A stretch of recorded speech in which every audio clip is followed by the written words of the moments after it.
Hi, today I'd like to look at some Roman coins I've got from the Republic, like this one here. So it's the beginning of the Roman Empire. Oh, it was a Roman Republic at that time. It was about 123 BC, so it was only still a fairly small state before the coming of the empire. And you've got pictures of Rome. Sometimes Rome is depicted as this woman, and sometimes you've got the wolf with Romulus and Remus on it. And on the other side, we have a chariot, a 4-horse chariot. It looks like the man is putting a wreath or crown over the horses.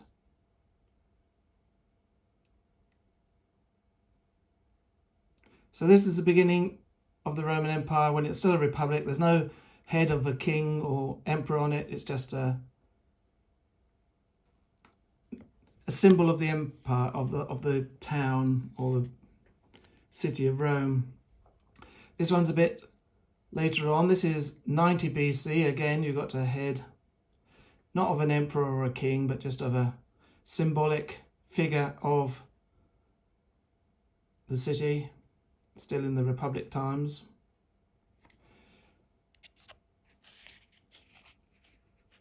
Then again, you got the 4 horses pulling a chariot.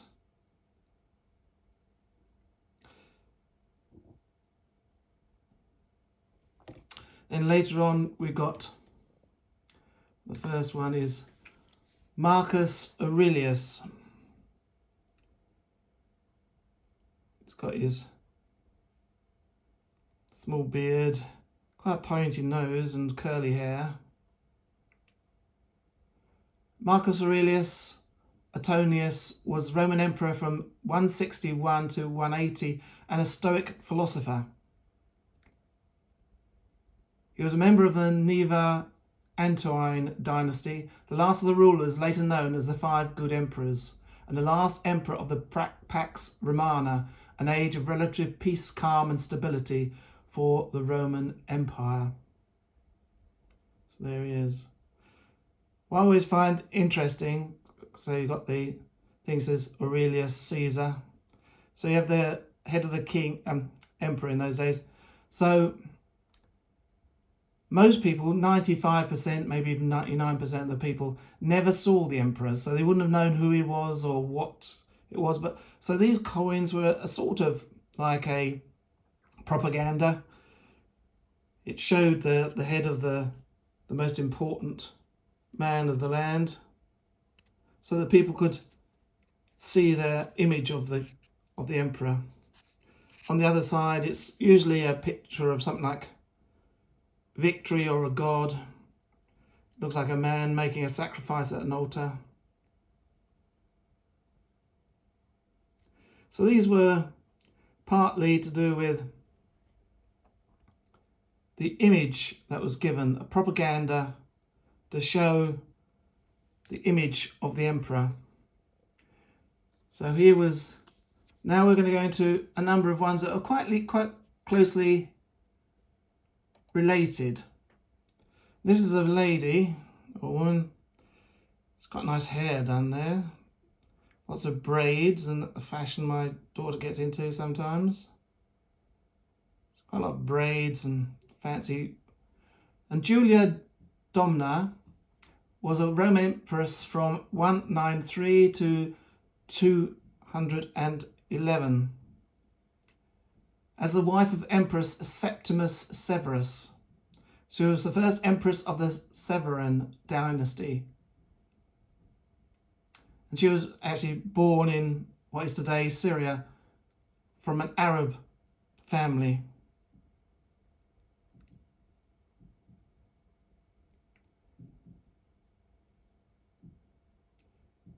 And she married Severus, and I'll show you a picture of him. And then they had 2 sons, Caracalla and Geta. And I've got coins just of those 2 as well. So this is almost a family album. There was a civil war over the Roman throne broke out in 193, and shortly afterwards Severus declared himself emperor. The war ended in 197 with the defeat of the last Severus's opponents. As empress, Domna was famous for her political, social and philosophical influences. She received titles such as Mother of the Invincible Camps. After the elder of her sons, Caracalla, started ruling with his father, she was briefly co-empress with Caracalla's wife, Fulvia Plautilia, until the later fell into disgrace. Following the death of Severus in 211, Domna became the first Empress Dowager to receive the title combination Pia Felix Augusta, which may have implied greater powers being vested in her than what was usually for a Roman empress's mother. Her sons succeeded to the throne. They had a conflictual relationship with Domna, acting as their mediator, but Caracalla had his brother Geta assassinated later that year. Domna committed suicide in 217 upon hearing of Caracalla's assassination in the course of his campaign against Parthia, on which she had accompanied him to Antioch. After the death of Domna, her older sister, Julia Messa, successfully restored the Severan dynasty to the power in 218.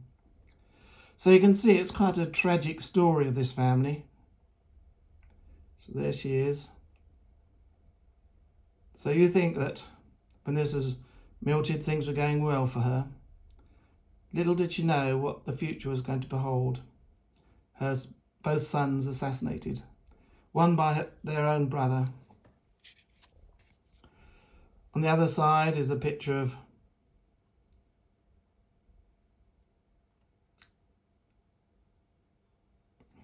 I think that's maybe some symbol of peace with a branch.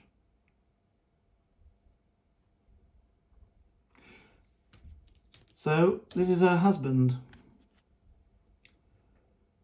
Severus, Septimus Severus.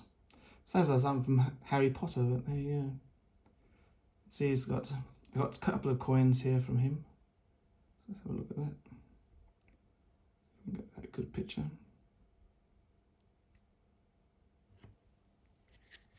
And so he took, this was a period, so look at that, it's an eagle or something like that with the wings. This was a period of tumult where the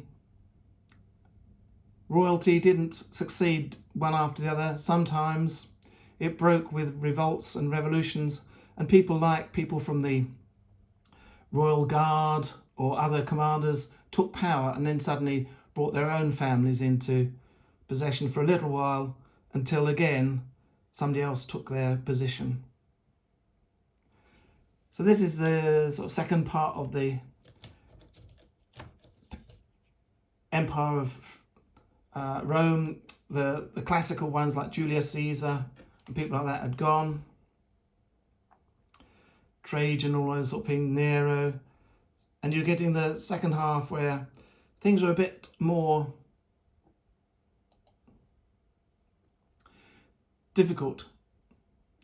Now we've got a picture of Geta. Now again, saw earlier, this is the boy who ruled with his father for a while. This is Geta as emperor. Here's his picture, quite a young, boyish face. He's the one that would eventually be assassinated by his own brother after the death of his father. Often in these sort of families, it was especially prevalent in Turkey during the Middle Ages, when you took power as the oldest sibling and you killed all your other siblings because they would be a rival to your power, and so it was expected that as soon as you got to power you killed all your brothers and sisters quickly, get them out of the way. Very brutal way. But a very young boy there. On the other side, we've got, this way maybe, two figures standing. That is. So this is a little snapshot of this period coming up to the crisis in the Roman Empire. Well, this is another one of the father of Septimus Severus, I forgot to show. Again, he's got a beard. He's got sort of like a laurel wreath in his hair.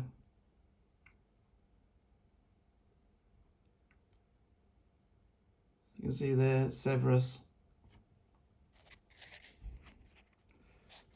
And on this side, again, we got some sort of devotion going on at an altar. Then we got the other brother, the one who murdered his brother and then was assassinated himself, Caracalla. So he's again the son of Septimus, Antonius, it says on there, Antonius Pius, Augustus. Augustus was used a lot in those, it really sort of meant emperor really, Augustus. Like nowadays we say August, and then Germ, whether it was from Germany, whether he was a, on that side. You can see that's quite a nice image. Again, on this side you got a figure standing.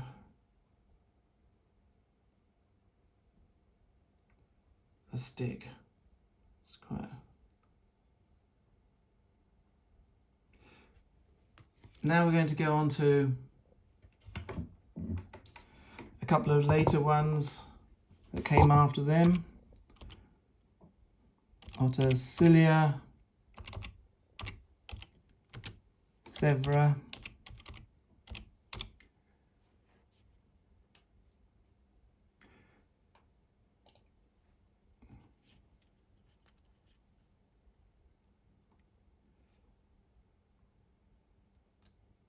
this is another lady, you can see her quite well coiffured hair.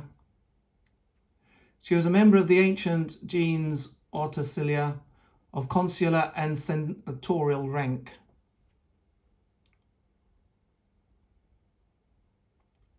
Her father was Ottocilius Severus or Severinus, who served as a Roman governor of Macedonia and Moesia, while her mother was either a member of or related to the genus Marcia. According to sources, she had a brother called Severinus, who served as a Roman governor of Lower Moesia. In 234, she married Philip, who was at that time probably served in the Praetorian Guard.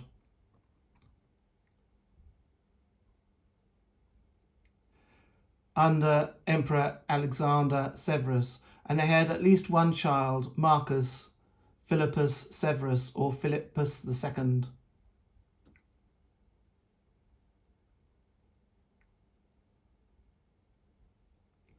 So again, this is another family that was coming up through the ranks and took opportunity to take over the throne. So I've got the wife, and I'll show you the husband in a minute.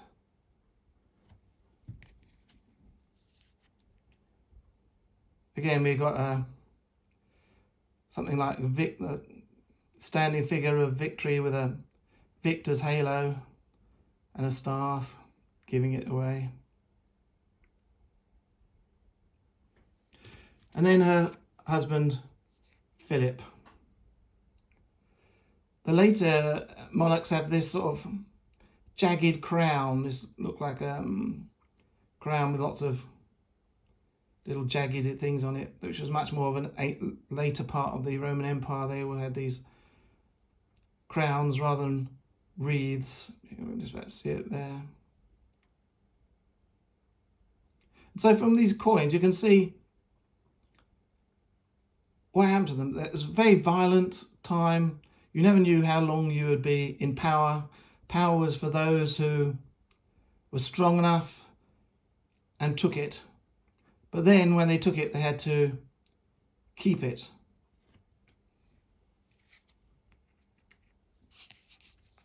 And people were still harking back. Again, they've got the same image of somebody with I think this is a victory laurel, and standing with a hand on a stick. So these were people that took their positions by force. They held it by force. They were quite brutal because someone was always in the wings waiting to take them over. So even people like your guards or a member of the Senate or other people would very quickly take over if you made a mistake. But it was the beginning of the kings and emperors. Before you had the Republic. But even in the Republic, you had a number of very senior people who took control. Right. I hope you enjoyed that quick look through history of Rome through coins. Please give it a like and subscribe, and look at my other items on this website. Okay, thanks. Bye.